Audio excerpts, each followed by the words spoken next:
अल्हम्दुलिल्लाह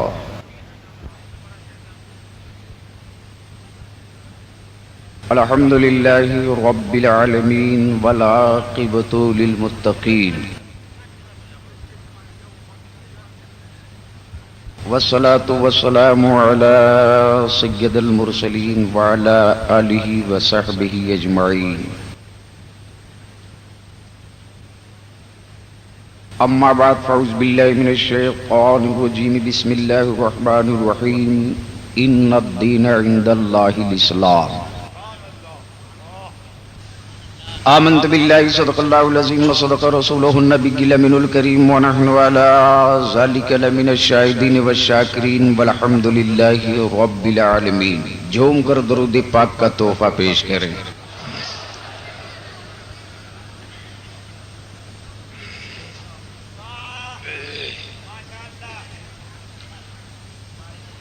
आपने बड़ाई जी लगाकर दुरूद शरीफ पढ़ा, तबीयत मचल गई। एक मर्तबा और नबी और आले नबी पर बावाज़े बुलंद अल्लाहुम्मा सल्लि अला सय्यदिना मौलाना मुहम्मदिन व अला आले सय्यदिना मौलाना मुहम्मदिन बारिक वसल्लिम सल्लु अलैहि सलातु व सलाम अलैका या रसूल अल्लाह।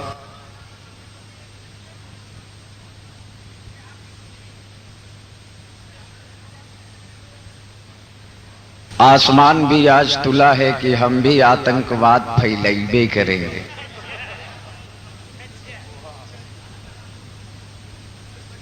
पीछे नहीं, हम मेरे करीब इन लोगों को रहने दीजिए। झूम कर एक बार और बाबा से बुलंद कह दें या रसूल अल्लाह।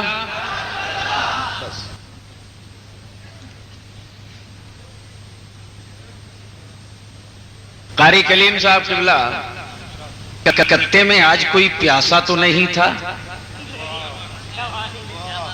तवज्जो चाहो, आज कोई प्यासा तो नहीं था? पानी की जरूरत आज तो नहीं थी? फिर ये बादल आज तो क्यों बरस रहा? अरे कल जब करबला में आसमान की तरफ आले नबी देखते थे तब क्यों नहीं बरसा? जहां जरूरत न थी वहां बरसो, और जहां जरूरत थी वहां न बरसो। तो बादल भी कहता है मैं गद्दार नहीं हूं। कल न बरस करके हुसैनियत का मकाम बताना था, और आज बरस करके हुसैनियत का मकाम बता दूंगा कि कल जब मैं ना बरसा तब हुसैन करबला ना छोड़े, और आज जब हम बरस रहे हैं तो हुसैन वाले भी जलसा नहीं छोड़ेंगे। और वैसे भी अब बलिया भी बतुफैले मुफ्ती आजम बादल को दावत दे रहा है, आ तू भी बरस ले। ये बादल बरसना तुझे भी आता है, बरसना मोमिनों को भी आता है। फर्क ये है कि आसमान का बादल जब तू बरसेगा तो अगर कोई गरीब होगा चौराहे पर तो पूरी रात सर्दियों से सिकुड़ते रहेगा। ये बादल जब तू बरसेगा तो बेसहारा इस पूरी रात सिसकियां भरते रहेगा।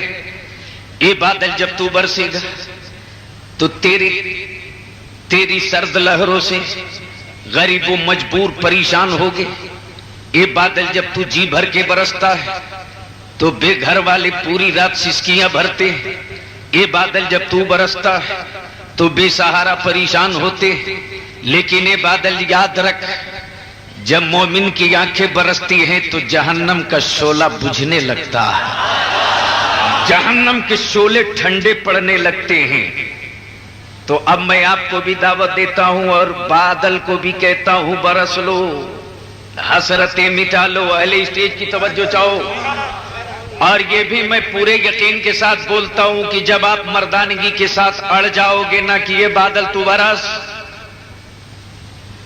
तो मैं ये भी कहता हूं, ये बादल अगर तू रब की रजा से बरस रहा है तो तू खूब बरस, मुझे कोई एतराज नहीं। लेकिन अगर इस मंशा से बरस रहा है कि तू गरीब नवाज के गुलामों को तितर भीतर कर देगा, तो तेरे बूंदों से गुलामों की सेहत पर कोई असर नहीं पड़ने को है।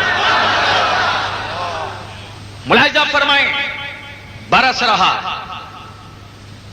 तवज्जो चाहो, स्टेज के लोगों की खास तवज्जो में चाहूं। अगर आप हजरात थोड़ी देर के लिए अपने जहन को बांटेंगे मजमा देखने के लिए, तो मुझे तो सब देख रहा, आप किन्हें देख रहे। और जब जिद पे बलियाबी आता है तो बहुत तेरे देखने पर मजबूर होने लगते हैं। इसलिए आप हमें देखें, मजमा हमको मैं देखूं, इसलिए कि कल का बकाया आज पूरा होगा। हाफिजुल हदीस हजरत अल्लामा मोहम्मद हुसैन साहब अबुल हक्कानी, किसी के यहां जाली हक्कानी पैदा हुआ तो अहले सुन्नत ने उसका बाप पैदा कर दिया, अबुल हक्कानी। रौनक स्टेज है और खतीब आज़म हिंदुस्तान हजरत अल्लामा उबैदुल्लाह खान साहब क़िबला आज़मी मेंबर ऑफ पार्लियामेंट आपके मोहल्ले में तशरीफ ला चुके।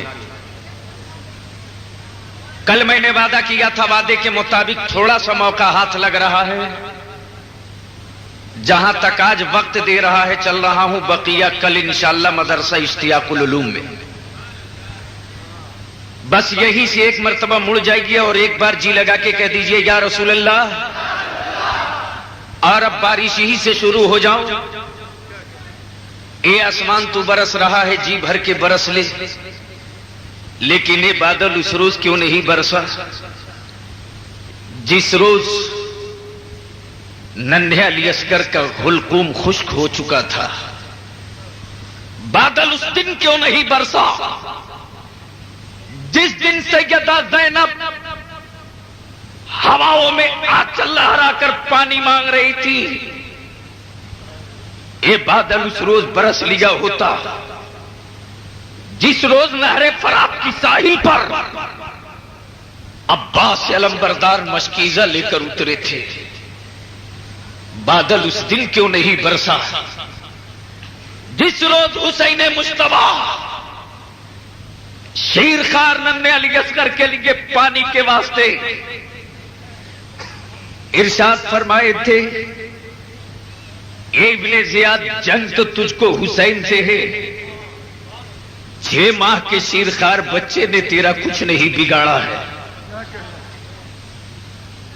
ये बादल पानी की जरूरत उस दिन थी, उस रोज पानी चाहिए था जिस रोज सैयदना कासिम मैदान से बार बार दौड़ कर आते थे, चाचा जान चंद घोट पानी मिल जाए तो मैं यजीदियत का निशान धरती से मिटा दूंगा। जब हजरत अली अकबर की लाश तड़प रही थी उस दिन पानी की जरूरत थी। तो इसलिए मैं कहता हूं बादल करबला के मैदान में सैयदा ज़ैनब के आंचल में बरस लिया होता, हजरत सैयदना अब्बास अलंबरदार के मशकीजे में बरस लिया होता, हजरत नन्हे अली असगर के हुलकूम पे बरस लिया होता, तो बादल भी तड़प के जवाब देता है, अरे सुन सुन, आले नबी पानी में करबला में पानी के मोहताज नहीं थे, बल्कि पानी खुद होटे हुसैन का मोहताज था। जब तो किसी ने कहा है कि तिश्ना लबों ने होठ न रखे फुरात पर, तिश्ना लबों ने होठ न रखे फुरात पर, अरे तारीख में ये पानी की पहली शिकस्त है, तारीख में ये पानी की पहली शिकस्त है। और शायर इस्लाम जनाब हैदर लारी साहब और शायर इस्लाम जनाब दिलकश राजवी का आप कलाम समात फरमा रहे थे, इस्लाम और आतंकवाद की तारीख का पन्ना पलटूं उससे पहले एक मतला एक शेर हालात को सामने रखकर कल एक ही मतला इन्होंने पेश किया हलचल शिवानी ने। अहले स्टेज की तवज्जो चाहूं कि शाखों से टूट जाएं वो पत्ते नहीं हैं हम। तवज्जो चाहो, अगर समझ रहे हो तो झूम के बोलो और जोर से बोल दो। शाखों से टूट जाएं, वो पत्ते नहीं हैं हम। आंधी से कोई कह दे औकात में रहे, आंधी से कोई कह दे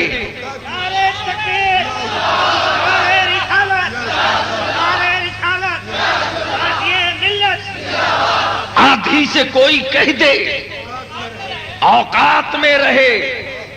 और बमों की गर्मी से कौन मरेगा कौन बचेगा सामने रखकर मुलाहिजा करें कि अब हवाएं खुद करेगी रोशनी का फैसला। झूम के बोलो, अब हवाएं खुद करेगी रोशनी का फैसला। अरे जिस दिए में तेल होगा वो दिया रह जाएगा।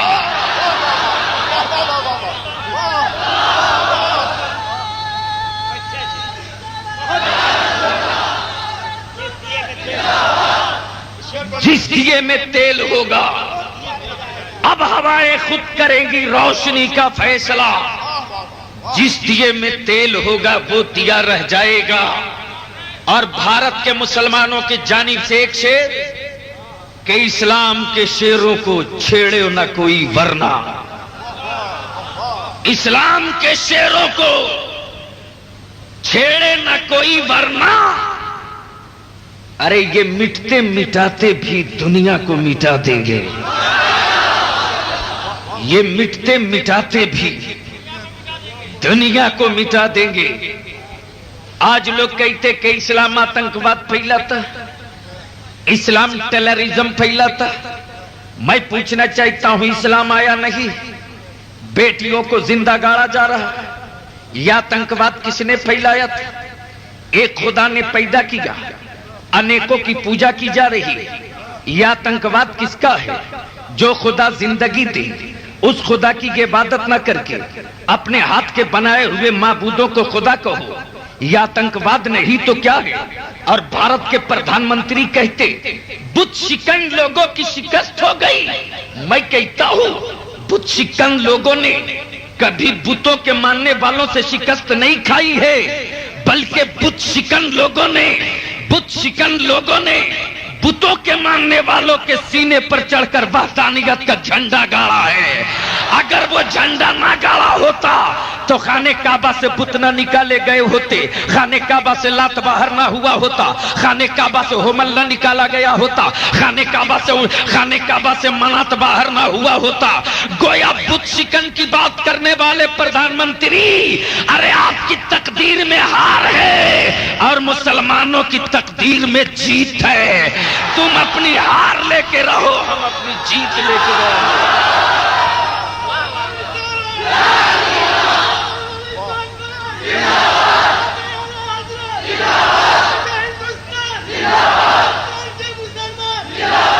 ये कहते बुत शिकन तो मुझसे क्यों कहते हो? अपने परदादा पृथ्वीराज चौहान से कहो। आया था एक वहदानियत का ऐलान करने वाला, रब की रुबूबियत का ऐलान करने वाला, परवरदिगार की बड़ाई का झंडा गाड़ने वाला। पूरी हुकूमत आई थी टकराने के लिए, लेकिन मेरे मोइनुद्दीन ने फरमाया ए बुतों के मानने वालों, तुम मेरे हौसले नहीं तोड़ सकते, तुम मेरे हौसलों को पामाल नहीं कर सकते। तो अब आइए जरा पीछे पलटिए। लोग कहते हैं इस्लाम आतंकवाद फैलाता, इस्लाम आतंकवाद फैलाता, और पूरी दुनिया के लोग मिलकर इस्लाम को आतंकवाद और टेररिस्ट घोषित करने की कोशिश कर रहे हैं।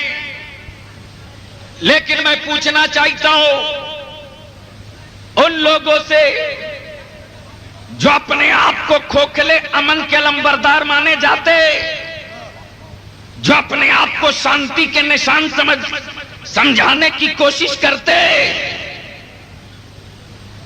आतंकवाद किसको कहते हैं? आतंकवाद किसको कहते हैं?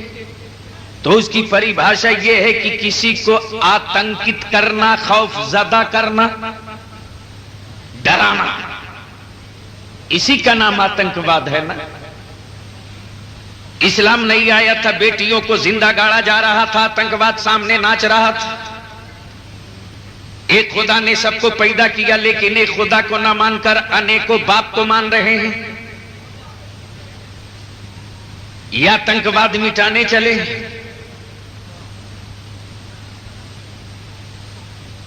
अब मैं आपसे पूछूं कि अपना हक मांगना आतंकवाद है? तो भारत और हिंदुस्तान के आजादी के मतवाले मलके विक्टोरिया के नाजायज गुंडे और उसकी औलादों के खिलाफ नारा लगा रहे थे, इनकलाब जिंदाबाद, अंग्रेजों भारत छोड़ो। तो जलियाना वाले बाग में भारत के स्वतंत्रता सेनानियों को अंग्रेजों ने गोलियों से भून दिया। पूरी दुनिया ने पूछा अंग्रेजों से ये क्या हो रहा है? तो अंग्रेजों ने यही कहा था ये आतंकवादी हैं इसलिए गोली मारा जा रहा है। भगत सिंह लाहौर की जेल में गाना गाते थे फांसी के फंदे पर चढ़कर, मेरा रंग दे बसंती चोला, उनके गले में फांसी का फंदा डाल दिया गया। लोगों ने पूछा ये क्यों फांसी दी गई, क्या आतंकवादी है? मौलाना अशफाकुल्लाह खान ने इनकलाब जिंदाबाद का नारा लगाया। आतंकवादी का क्या अजियतें पहुंचाई गई। अल्लामा फजल हक खैराबादी को काला पानी भेज दिया गया। यह आतंकवादी है। मैं कहता हूं आतंकवाद का परिभाषा अगर यही है, आतंकवाद का अगर मफहूम और मतलब यही है, तो धरती पर दो सबसे बड़े आतंकवादी, एक आतंकवादी का नाम जॉर्ज बुश है, तो दूसरे आतंकवादी का नाम अटल बिहारी वाजपेयी है।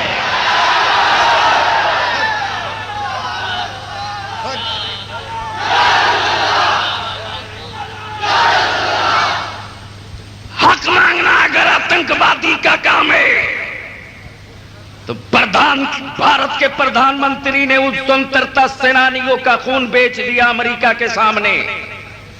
और मुसलमान जब तक भारत में एक भी बच्चा जिंदा रहेगा, वतन के आजादी के मतवालों के लहू को कभी सौदा नहीं होने देगा। भारत के आजादी के मतवालों का खून अमेरिका के दरवाजे नहीं बिकने देगा। इसलिए कि भारत के सपूतों ने अपने सरों की कुर्बानी देकर भारत के मांग में सिंदूर वापस दिलाया था। भारत के जंग आजादी के मुजाहिदों ने अपने लहू का एक एक कतरा निचोड़कर हिंदुस्तान पर अपने मुल्क का तिरंगा लहराया था। तो पता ये चल गया कि कल भी अटल बिहारी अंग्रेजों के तलवा चाटते थे और आज भी अटल बिहारी अंग्रेजों का तलवा चाट रहे हैं।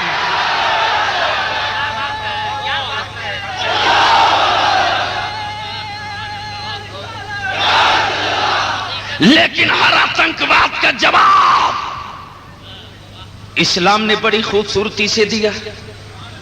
तवज्जो चाहूं, सुनोगे? अरे बोलो सुनोगे? तो मैं गुजारिश करूंगा कि छतरियां खोल कर गिरा दो और भींग लो आज की रात। बंद करो, आज बारदल भी बरसे हम भी बरसे, नारा लगाओ। आप सुन रहे हैं तौहीद नेटवर्क की इस्लामिक आवाज। Tauheed network international Islamic YouTube channel. बंद करो छतरियां, बंद करो।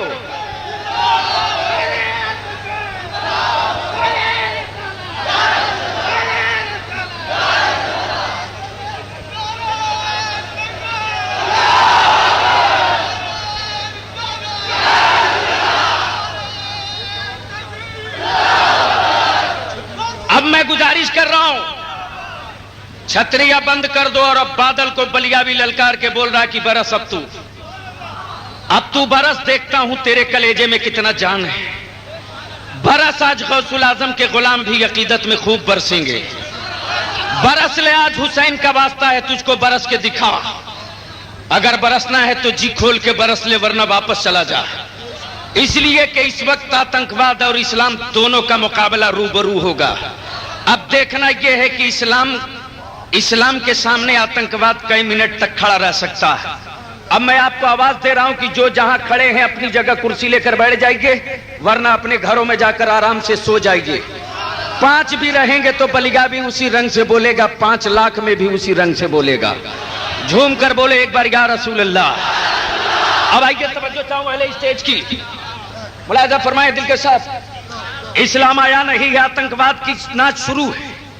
बेटियों को गाड़ दो, खाने काबा में बुतों को रख दो, खाने काबा में बुतों को रखो, बेटियों को गाड़ दो, इंसानों को जबह कर दो, मजलूमों को जबह करो, बेवाओं को जिंदा जला डालो, बेवाओं को जिंदा जला डालो। लेकिन बाहर इस्लाम, जैसे ही इस्लाम आया वैसे ही इस्लाम ने ऐलान किया कि कुफ्र, अब तेरा आतंकवाद नहीं चलेगा, अब बेटियां गाड़ी नहीं जाएंगी, अब जिंदा बेटियों को दफन नहीं किया जाएगा, अब औरतों को चिता पे नहीं जलाया जाएगा। वो कुफ्र का आतंकवाद था जो बेटियों को गाड़ दे। ये इस्लाम के अमन का पैगाम है कि बेटियां गाड़ी नहीं जाएगी। अरे आतंकवादियों, जिन बेटियों को मनहूस करके गाड़ रहे हो, इस्लाम ने उन्हीं बेटियों के कदमों के नीचे खुदा की जन्नत बता दिया। ये बेटियां गाड़ी नहीं जाएंगी, इन्हीं बेटियों के कदमों के नीचे जन्नत है। खाने काबा में बुत रखे गए हैं, लेकिन इस्लाम ने आते ही ऐलान कर दिया, बुतों निकल के बाहर हो जाओ। प्यार से बोलो।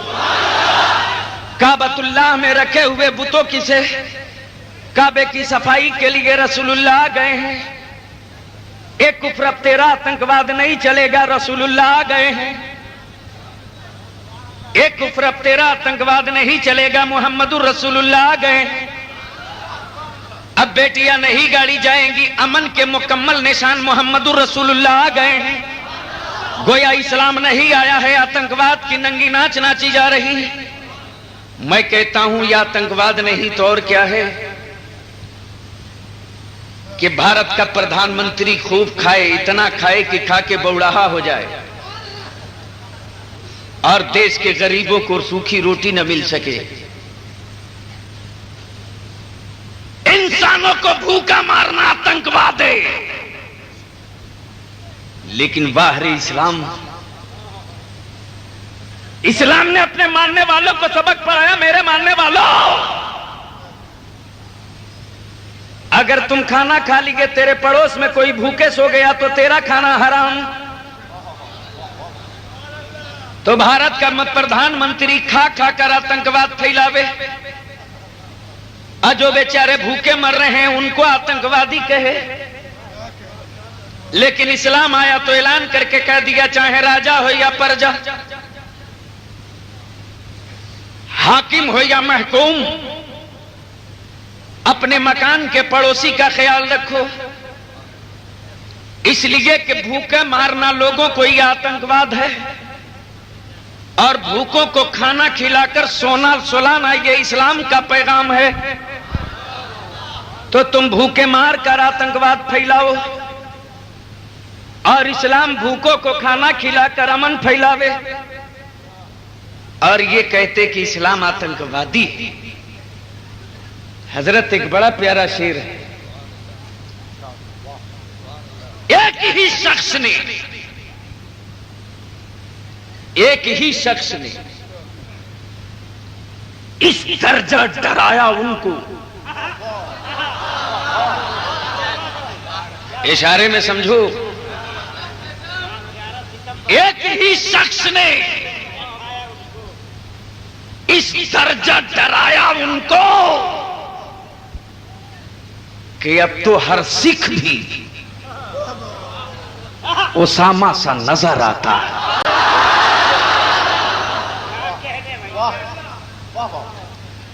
जिसे देखो उसमें वही दिख रहा है। तो मैं मशवरा देता हूं मिस्टर बुश को कि जरा अपने व्हाइट हाउस को गौर से देखो, खूब गौर से देखो। और जिस रोज गौर से देख लेगा तो हर ईंट पे वही दिखेगा।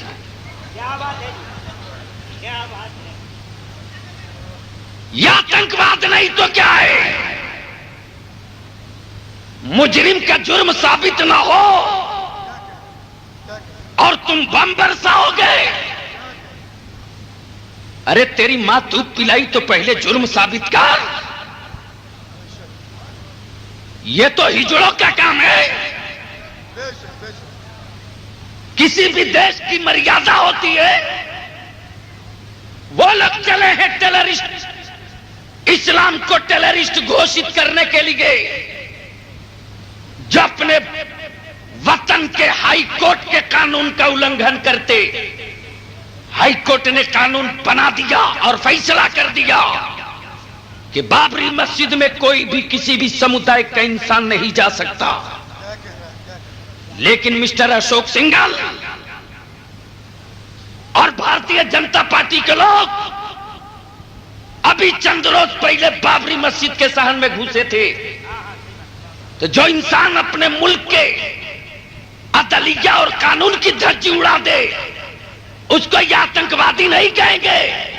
और जो मजहब आतंकवाद को मिटाकर अमन और भाईचारा का पैगाम दिलाता हो, उसको ये आतंकवादी साबित करने के लिए एड़ी चोटी का जोर लगा रखे हैं। लेकिन मैं कहना चाहता हूं कि याद रखो, वो तुम्हारा खून है जो भारत के कानून पर यकीन नहीं रखता।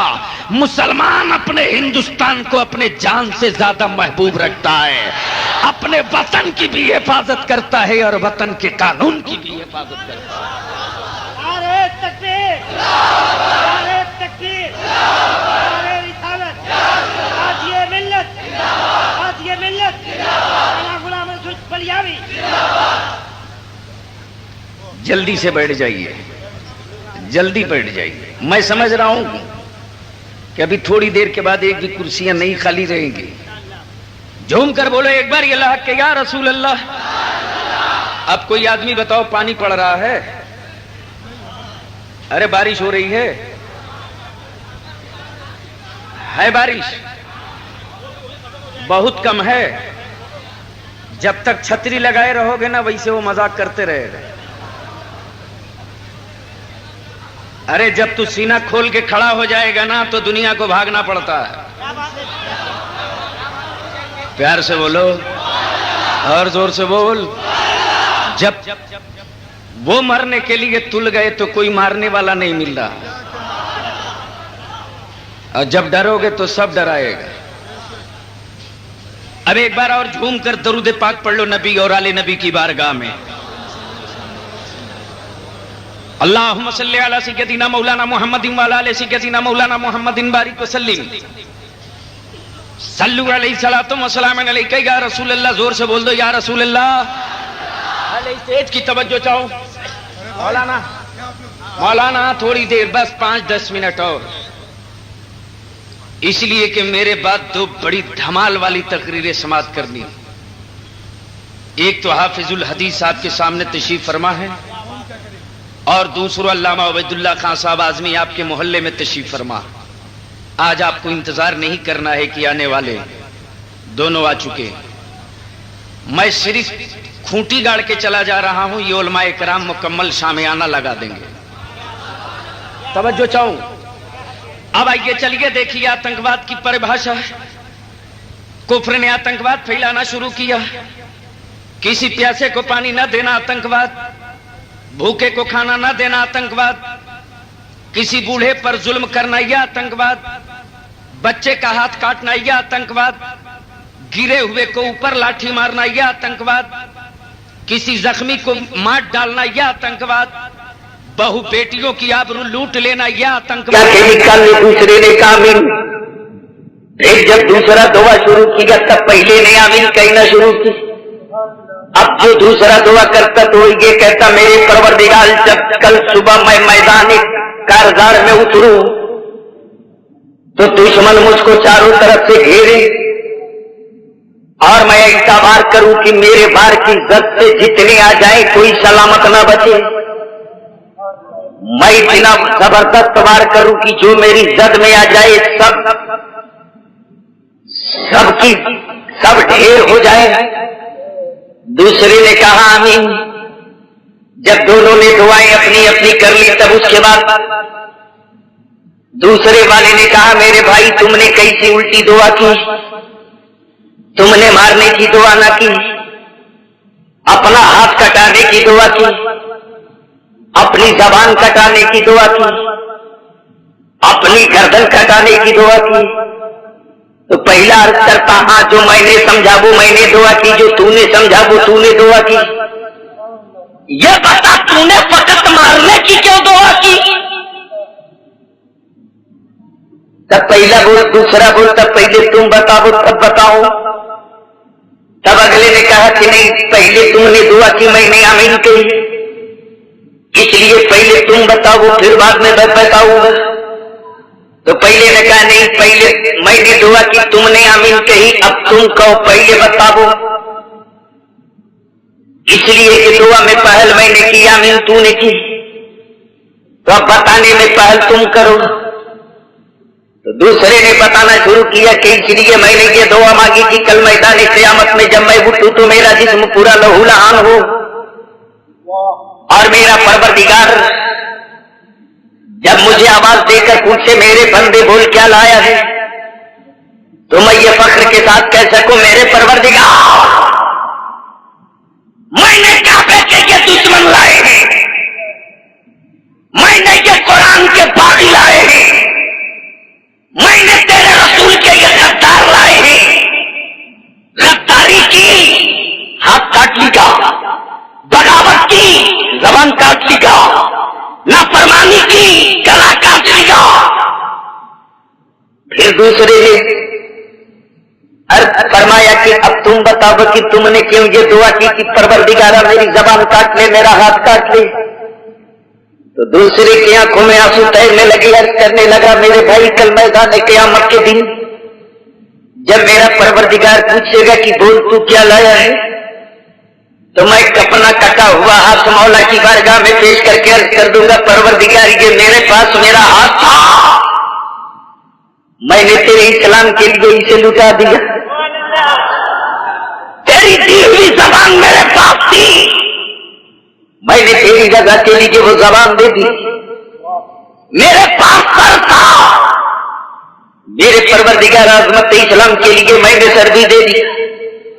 आज इस्लाम को दहशत पसंद और दहशतगर्द साबित करने के लिए पूरा अमेरिका, रशिया, चाइना, फ्रांस, अपने आप को सुपर पावर कहने वाला अमेरिका, अरे तेरी माँ दूध पिलाई है तो बम बारूद से क्यों लड़ते हो? काबुल में उतर के दोनों क्यों नहीं लड़के फरिया लेते? आओ लड़ लो। नहीं लड़ेंगे, जानते हैं। अरे जब इनका बाप सद्दाम से ना लड़ सका तो ये क्या लड़ेंगे? कमिया कुत्ता को देखा है? चामी कुत्ता वो टेबल साइज का होता है, बड़ा खतरनाक होता है। उसकी फितरत ये है कि जिस थाली में खाना दे दो थाली लेके भाग जाए।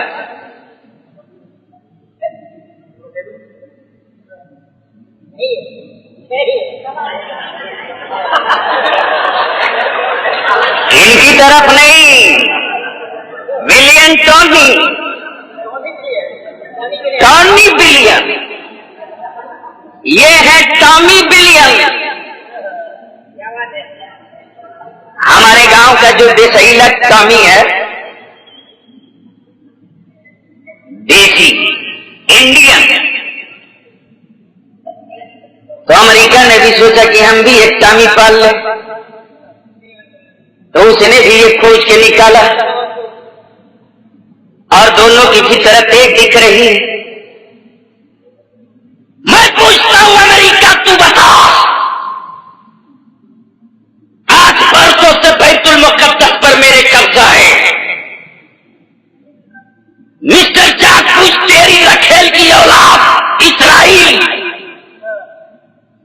फलस्तीन के निहत से मुसलमानों पर रोज मिसाइल मार रहा है, क्या तुझको आतंकवाद से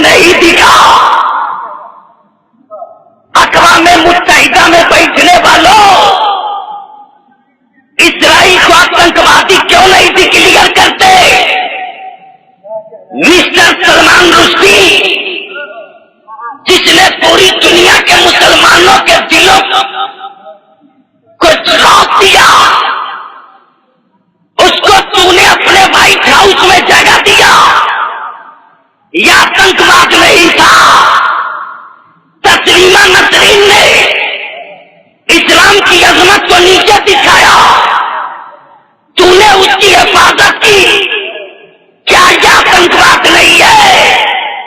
इस इंडिया का चांदमल चोपड़ा कुरान की अजमत से खेला, क्या यह आतंकवाद नहीं था?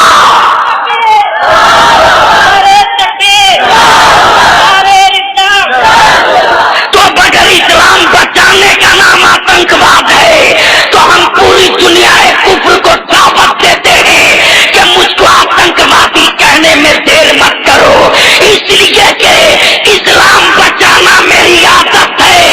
जब तक जिंदगी की धड़कनें बाकी रहेगी इस्लाम बचाते रहेंगे, हम इस्लाम बचाते रहेंगे।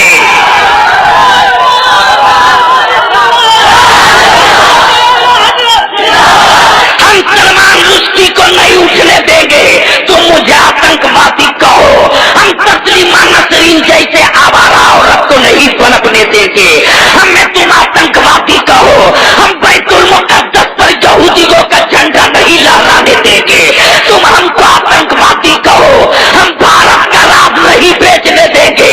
तुम हमको आतंकवादी कहो, हम कुरान की जेर ज़बर पर अपनी गर्दनें तो दे सकते हैं, लेकिन कुरान की जेर और ज़बर की अजमत नहीं दे सकते हैं।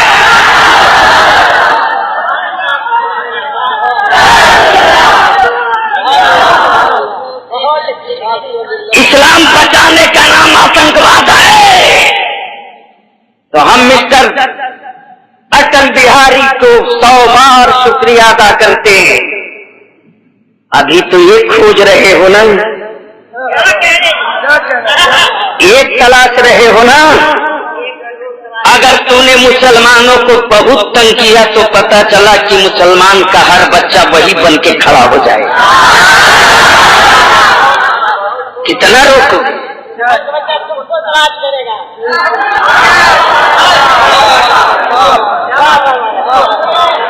हमें यार वही लायक ही नहीं कि हम उसको तलाशें,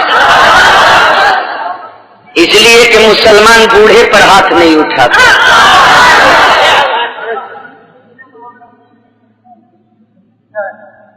इस्लाम ने कभी आतंकवाद नहीं फैलाया है, लेकिन इस वक्त सारे आतंकवादी एक तरफ हैं, इस्लाम वाले एक तरफ। जीत इंशाअल्लाह इस्लाम की होगी, इसलिए कि इस्लाम अमन का नाम है, इस्लाम सुकून का नाम है।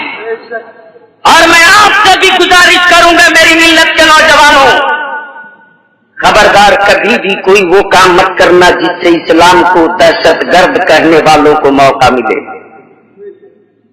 शराब और जुआ का अड्डा चलाना आतंकवाद है। उस आतंकवाद के अड्डों को अपने मोहल्लों से साफ करो, उस आतंकवाद के अड्डों को खत्म कर दो। इस्लाम अमन का नाम है, अमन का पैगाम देता है। हजरत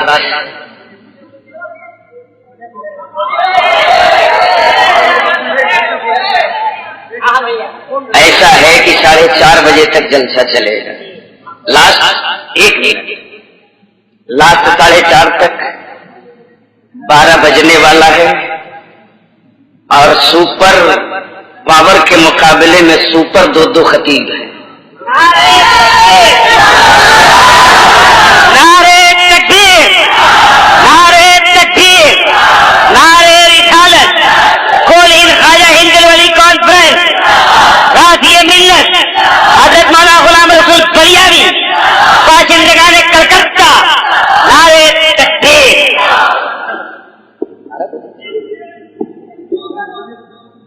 झूमकर बोल दो एक बार या रसूल अल्लाह, ऐसे नहीं प्यार से बोलो या रसूल अल्लाह। आतंकवाद फैलाने वाले फैलाते रहे, लेकिन इस्लाम ने रुकना शुरू कर दिया और फरमा दिया आतंकवाद नहीं चलेगा, अमन आ गया है। आतंकवाद का अमन नहीं था, इस्लाम आने के बाद कह दिया है अबू जहल अब तेरा आतंकवाद नहीं चलेगा, अमन आ गया। ये अबू लहब अब तेरी टेररिज्म नहीं चलेगी, इसलिए कि शांति आ गया। शांति का माहौल देने वाले मुस्तफा आ गए। सुभान अल्लाह। और जोर से बोलो। अरे कल का बात कितना आतंकवादी था, तवज्जो चाहो। एक साहबी रसूल है, अब ईमान नहीं लाए हैं। ईमान लाने से पहले अपने घर से जा रहे हैं तो अपनी बीवी को वसीयत करते कि तेरी कोख में जो बच्चा पल रहा है, अगर बेटा पैदा हो तो खूब लाड और प्यार से पालना, और अगर बच्ची पैदा हो तो उसका गला दबा कर मार डालना। अगर बच्ची पैदा हो तो उसका गला दबा देना। जाने वाला तिजारत पे जा चुका है। मां अपने शौहर के खून को अपनी कोख में रखकर बड़ी आराम से पाल रही। एक रोज उसके आंगन में आने वाली जान, नन्ही सी जान ने मुस्कुरा कर अपनी आमद का ऐलान किया, लेकिन ममता की निगाह ने जैसे ही नजर गाड़ के देखा तो बजाय बेटा की बेटी थी। लेकिन मां का दिल इतना नाजुक होता है कि चाहे बेटा हो या बेटी, दोनों के लिए दर्द तो बराबर होता। मां ने बड़ी प्यार से पाली, बड़ी खूबसूरत, बहुत हसीनो जमीन, होठ गुलाब के पंखड़ियों जैसी, कुशादा पेशानी, चमकती हुई सूरत, मां की निगाहों की पुतलियों में बसी है। लेकिन मजबूर मां ने अब सोचा कि इसे पालूं कैसे। मैं अगर बख्श दूंगी तो वो आएगा तो मार डालेगा। मां ने बहुत ही जबर के साथ अपने सीने पर पत्थर रखा और मां का पंजा बेटी के गले के तरफ बढ़ा। लेकिन जैसे ही गले के करीब पहुंचा, मां की ममता पुकार पड़ी, किसका गला दबा रही? उसका, जिसको तूने अपनी कोख में रखकर 9 माह तक पाला है, जिसको अपना खून पिलाकर अपने शिकम में पालते रही, उसे मारोगी? अरे तारीख में टाइम की तारीख तो पड़ी जाएगी, लेकिन अगर तूने अपनी बेटी का गला दबा दिया तो सारी दुनिया की डाइनें तुझे डाइन कहेगी। कैसी मां है? मां का उठा हुआ हाथ वापस आ गया, लेकिन सोचते रही मां मैं पालू कहां? एक न एक रोज मेरा शौहर आएगा और मेरी गोद में चांद की बेटी को देखेगा तो गजब से भड़क उठेगा और उसकी प्यासी हुई तलवार मेरी बेटी के खून से अपना प्यास बुझाएगी। लेकिन मां ने तदबीर निकाली, बेहतर ये है, उसने अपने पड़ोस की ये औरत को सेट किया कि तुम मेरी बेटी को पालो, दिन भर मेरी बेटी मेरे आंगन में रहेगी और मेरी बेटी रात को तेरी गोद में सोएगी। बेटी मेरी है, मां तुझे कहेगी, औलाद मेरी है, तेरी गोद में सोएगी। इस राज को राज में रखना, मेरे शौहर को मत पता चलने देना कि ये बेटी मेरी। अगर मेरा शौहर पूछे तो बता देना ये बेटी तेरी। जब मेरी ममता मुझे तड़पाएगी तो रात के सन्नाटे में मैं चुपके से आकर दूध पिलाकर अपने दिल को सुकून ले पालूंगी। लेकिन दिन भर तू मेरी बेटी को मेरे आंगन में रखना। बेटी आंगन में खेल रही, इतने में उसका जल्लाद बाप दरवाजे पे आकर खड़ा हुआ, आवाज देता, ये कौन है मेरे आंगन में? किसकी बेटी है? बच्ची की मां दौड़ कर आती, कहती ये मेरी बेटी नहीं, ये मेरी औलाद नहीं। हाय रे तकदीर का तमाशा।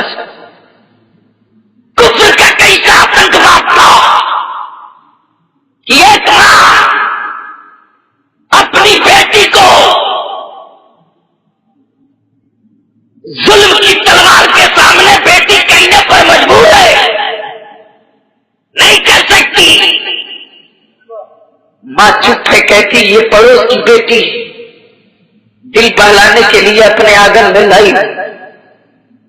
शौहर पूछता मेरी तेरी गोद से जो पैदा हुआ वो क्या था?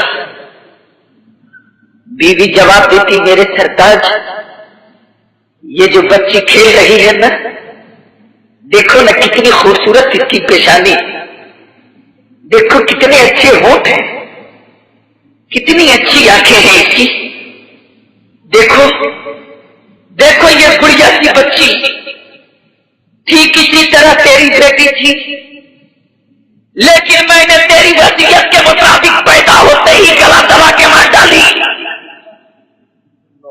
लेकिन बच्चा चाहे किसी का हो, बच्चा है तो बड़ा सच्चा है। आसिम अपने आप को न लौट सके और अपनी ही बेटी को अजनबी की बेटी समझकर गोद में ले ली। खूब प्यार करते, खूब जी भर के गोद में खिलाते और बीवी कहे जाती आसिम देखो ना कितनी प्यारी गुड़िया सी बेटी है, देखो ना कितनी भोली बेटी है, ये आसिम कितनी भली लग रही है। बच्ची जब बिल्कुल आसिम से घुल मिल गई, जब बच्ची की मां को यकीन हो गया कि अब इस बच्ची से आसिम का दिल लग चुका है,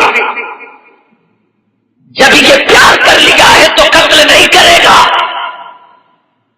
तब एक रोज आसिम की बीबी ने इतराज से पर्दा उठा दिया। आसिम जो तेरी गोद में खेल रही है ना, ये पड़ोस की बेटी नहीं, आसिम ये तेरी अपनी बेटी है।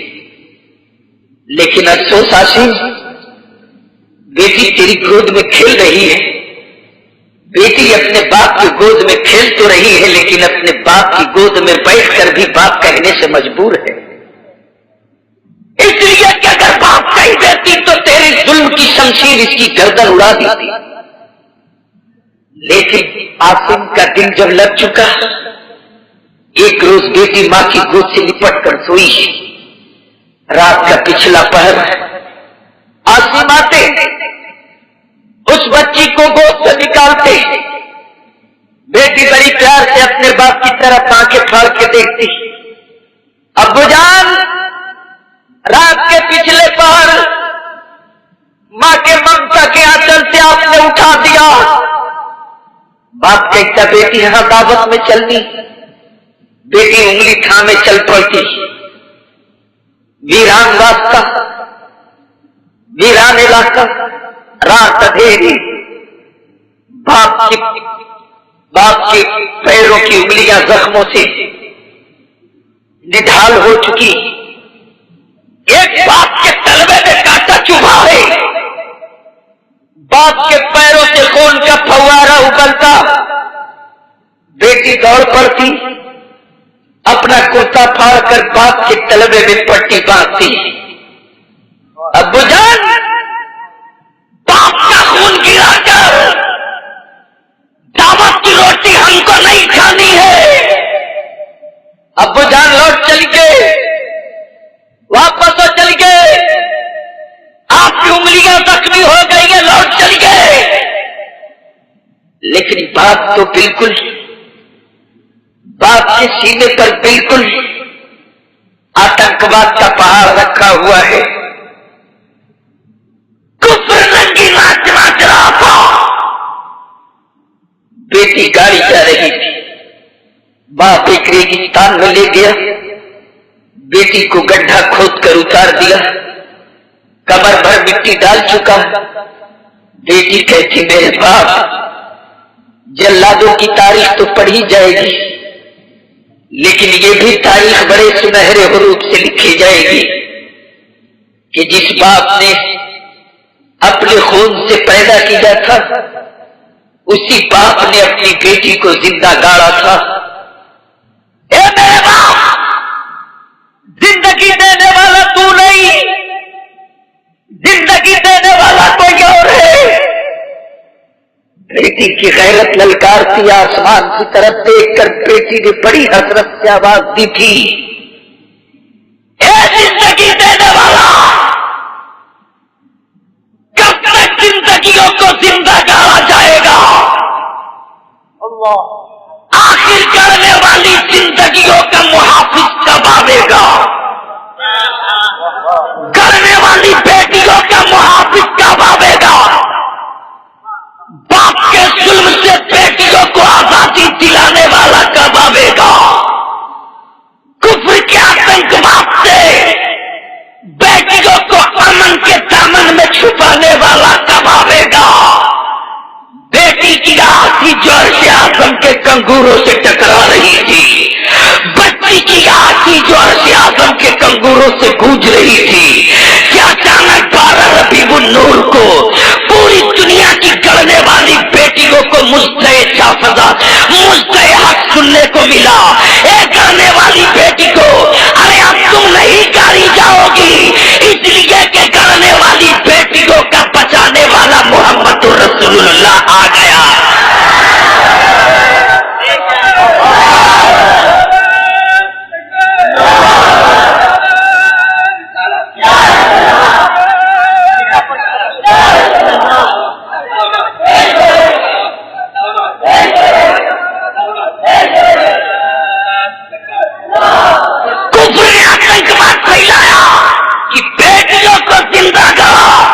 लेकिन आज जो धोतीधारी प्रधानमंत्री आतंकवाद के खिलाफ आए हैं, मैं पूछूं कि आप अपने शास्त्र से पूछिए, आप ही का तो धर्म है, आप ही का तो धर्म है कि कोई विधवा हो जाए तो उसे भी शौहर के साथ चिता पर जलाकर फूंक दिया जाए। तो जिंदगी फूंकना यह मिस्टर अटल बिहारी का धर्म है, और फूंकने वाली जिंदगियों को बचा लेना ये इस्लाम का काम है। तो कल बेवा को देखना लोग अशुभ समझते थे, लेकिन एक बेवा इंदिरा भी थी जिसके दर्शन के लिए लोग लाइन लगाते थे। वालचंद साहब ने कहा तो फिर दूसरी बेवा उसी की बहू है, वो क्या करे?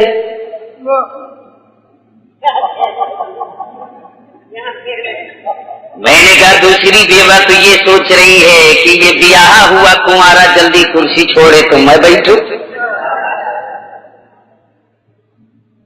ब्याह हुआ कुंवारा। सुनो, हिंदुस्तान में उस वक्त तक आतंकवाद होता रहेगा जब तक कि लोग मुसलमानों पर जुल्म करते रहेंगे। क्या यह आतंकवाद नहीं था? अभी गोंडा में, गोंडा बहराइच विसर्जन के जुलूस का मूर्ति विसर्जन का जुलूस निकले और मुसलमानों को चिढ़ाने के लिए गालियां दी जाए, यह आतंकवाद मिटाने चले। अरे पहले शरीफों का लिबास पहनो यार। जो आदमी अब तक अपना शरीर न छुपाना जाना हो वो मुल्क चलाना क्या जानेगा? लिबास वो पहने जिससे पूरा शरीर दिखे। तो सच्ची बात यही है कि शर्म उससे आती है, शर्म तो आदमी को आती है। जानवर को तो कपड़े की कोई जरूरत नहीं। साहब ने कहा नहीं साहब, एक सिविल कोर्ट नाफिज होना चाहिए, सबके लिए एक कानून बनना चाहिए। मैंने कहा बिल्कुल देर मत करो, जल्दी करो। एक लिबास हो, एक पहनावा हो, एक ही तरह की थाली में सब खाए। प्रधानमंत्री से कहा जाए कि एक सिविल कोड में सब एक रहेगा तो सब एक रहे। बाटा का जूता पहनना बंद कीजिए, खूटी वाली खड़ाउन लीजिए,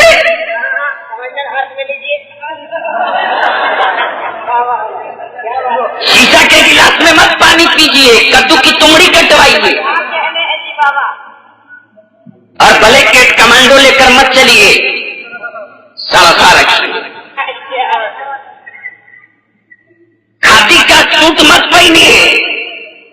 बदन में खाक भभूत पोती।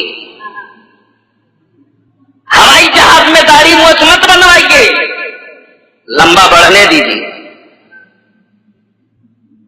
तो हजरत अल्लामा बुलाकानी साहब कहेंगे कि बलिया भी प्रधानमंत्री खड़ाऊं पहन ले, पूरे बदन में खाक भभूत पहन ले, कुर्ता धोती सब उतार दे और पानी पीने के लिए कद्दू की तुमड़ी ले ले, खड़ाऊं पहन ले, लंबा जटा बढ़ा ले और चला जाए अमेरिका।